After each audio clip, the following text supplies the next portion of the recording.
Hello बच्चों, तो मैं हाजिर हूँ विद्युत धारिता अध्याय 2B का अगला टॉपिक लेकर। और उसमें हमें करना क्या है, तो हमें एक गोलीय चालक दिया जाएगा, उसकी विद्युत धारिता के लिए व्यंजक स्थापित करना है।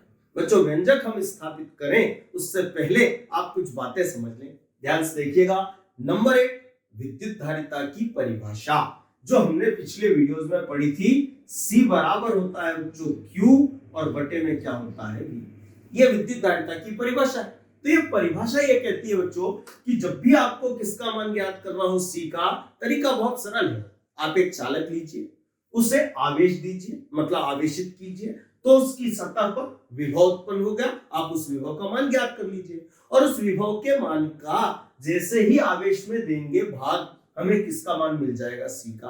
अर्थात भविष्य में कहीं भी Q के बटे में क्या नजर आए, V, तो हम उसे विद्युत धारिता की परिभाषा से लिख सकते हैं C। ठीक है।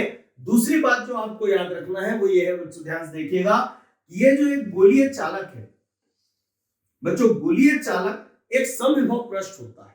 हम पढ़ चुके हैं पिछले अध्याय 2A में कि जो समविभव पृष्ठ होता है उस पर विद्युत बल रेखाएं अभिलंबित होती है। अभिलंबित होती है मतलब वो उस पर 90 डिग्री का कोण बनाती है। और एक तीसरी और आखिरी बात बच्चों, ध्यान से देखिएगा, यदि एक गोलीय चालक है जिसका केंद्र वो है, उसकी त्रिज्या r है और उसे हमने +q आवेश से आवेशित किया है, हमें उसकी सतह पर निकालना है विद्युत विभव। तो विद्युत विभव का सूत्र ये होता है 1/4 पाई एप्सिलॉन 0। जरूरत पड़े तो k लिख सकते हैं और नहीं तो कोई बात नहीं। ऊपर क्या आएगा, आवेश, और बटे आएगी दूरी मतलब त्रिज्या।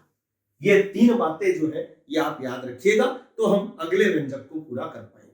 अब क्वेश्चन क्या है, तो हमें किसी आवेशित गोलीय चालक या गोलीय चालक की विद्युत धारिता के लिए क्या स्थापित करना है, व्यंजक। ध्यानपूर्वक समझिएगा। तो उसके लिए हमें क्या करना पड़ेगा, एक गोलीय चालक लेना पड़ेगा। तो ध्यान से देखिएगा,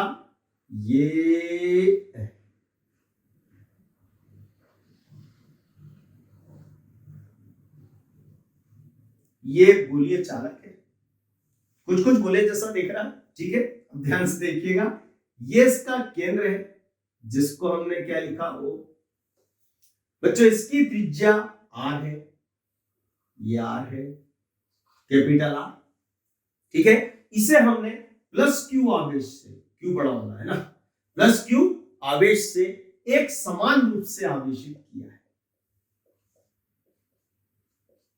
एक समान रूप से आवेशित किया है, ठीक है। अब ध्यान से देखिएगा, चूंकि गोलीय चालक एक समविभव पृष्ठ होता है बच्चों, थोड़ा सा और गोला कर देते हैं इसको, समविभव पृष्ठ होता है और उस पर विद्युत बल रेखाएं अभिलंबित होती हैं। तो देखें विद्युत बल रेखाओं को दर्शाते हैं। तो ध्यान से देखिएगा, ये एक विद्युत बल रेखा है, दिखाई दे रही है आपको। ये भी एक विद्युत बल रेखा है, ठीक है। ये भी एक विद्युत बल रेखा है, ठीक है। ये भी एक विद्युत बल रेखा है, ये भी एक विद्युत बल रेखा। अरे बहुत हो गया, बहुत सारी विद्युत बल रेखाएं हमने बना ली हैं बच्चों। आप ध्यान से देखेंगे, विद्युत बल रेखाएं आवेश से निकलती हैं, ठीक है। अब आप देखेंगे ये जो विद्युत बल रेखाएं हैं ये इस गोली चालक की सतह से निकल तो रही हैं, पर आप देखें ध्यान से, ये हमें केंद्र पर मिलती हुई प्रतीत हो रही है, मतलब ये हमें केंद्र से आती हुई प्रतीत हो रही हैं।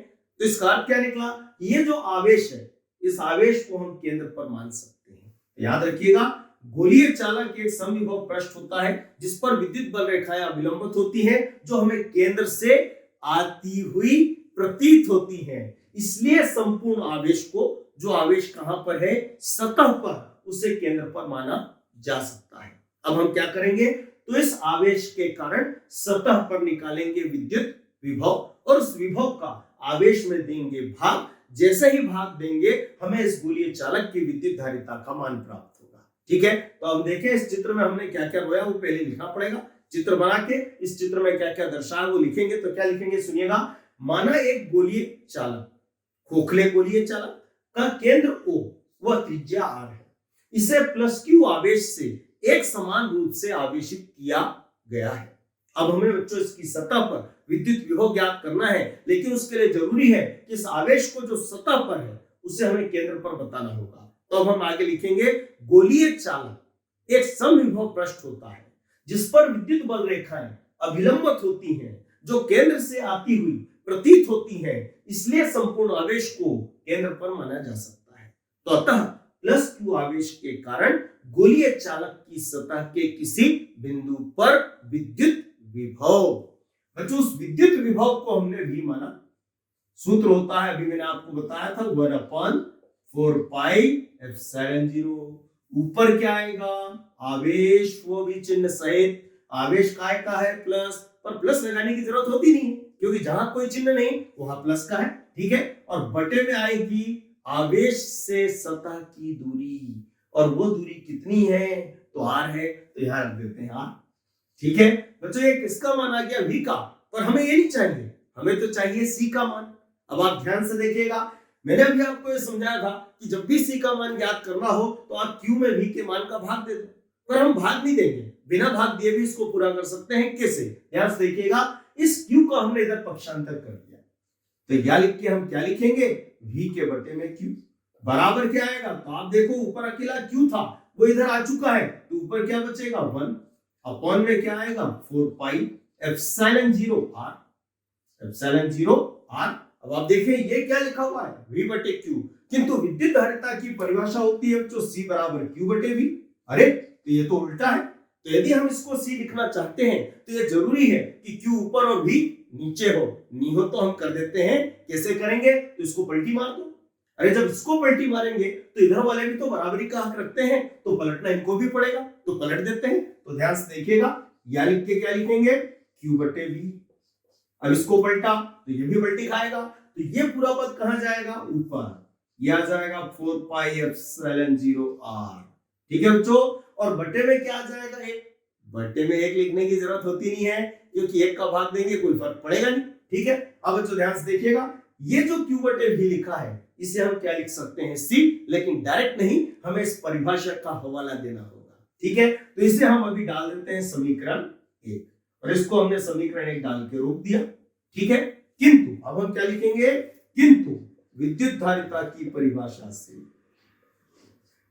किंतु विद्युत धारिता की परिभाषा से, ठीक है। और परिभाषा से क्या होता है, तो c बराबर होता है बच्चों q बटे v। तो ये परिभाषा क्या कहती है कि कहीं भी आपको q के बटे में क्या नजर आए, v, उसकी जगह आप क्या लिख सकते हैं, c। तो ऐसा समीकरण 1 में है, तो हम क्या लिखेंगे, अतः समीकरण 1 से, अतः समीकरण 1 से क्या मिलेगा, समीकरण 1 से, तो यहां से ये q बटे v हटेगा, बराबर है, और इसकी जगह कौन बैठ जाएगा, c। तो c बराबर हो जाएगा 4 पाई एप्सिलॉन 0, साथ में क्या आएगा, r। इसे कहते हैं बच्चों गोलीय चालक की विद्युत धारिता, और विद्युत धारिता का SI मात्रक फेरेड होता है, तो यहाँ फेरेड लिख के इसको हम डब्बे में बंद कर देते हैं, ठीक है। और याद रखिएगा बच्चों कि विद्युत धारिता के सूत्र में हम कैसे पहचानेंगे कि ये सूत्र SI पद्धति का है, तो याद रखिएगा सूत्र में एप्सिलॉन 0 का आना इस बात को दर्शाएगा कि ये SI पद्धति का सूत्र है, और SI पद्धति में धारिता का मात्रक फेरेड होता है, ठीक है बच्चों। तो आज के वीडियो में हम इतना ही रखते हैं, शेष अगले वीडियो में देखेंगे।